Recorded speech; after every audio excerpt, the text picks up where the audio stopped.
চরমোনাই 17 বছর আওয়ামী লীগের সাথে আঘাত কইরা রাজনীতি করছে, এটা বলে জামাতের লোকে।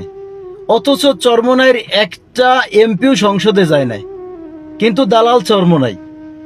অথচ দেখেন 6 বছর জামাত আওয়ামী লীগের সাথে সংসার করছে, 4টা এমপি পাইছে, কিন্তু দেখেন ইসলামিক দল জামাত, দালাল কিন্তু চরমোনাই।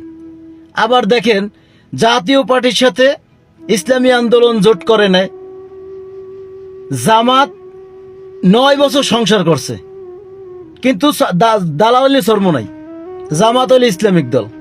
আবার দেখেন 21 বছর বিএনপির সাথে জামাত সংসার করছে, কিন্তু 26-এর নির্বাচনে জামাত বলে চরমোনাই নাকি লক্ষ লক্ষ কোটি কোটি টাকা খাইছে বিএনপির কাছ থেকে।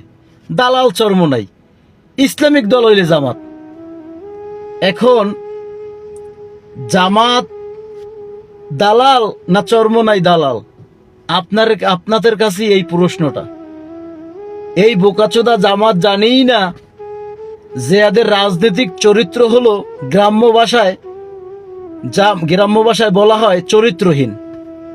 জামাতের রাজনৈতিক বৈশিষ্ট্য হলো চরিত্রহীন। আর এই জামাতের বোকাচোদার আইসা বলে চরমোনাই নাকি দালাল। আবে ওই পাগলের দল, মওদুদির অনুসারী। চরমোনাই যে 17 বছর আওয়ামী লীগের দালালি করছে, একটা প্রমাণ দেখা। মুনাফেক, একটা প্রমাণ দেখা।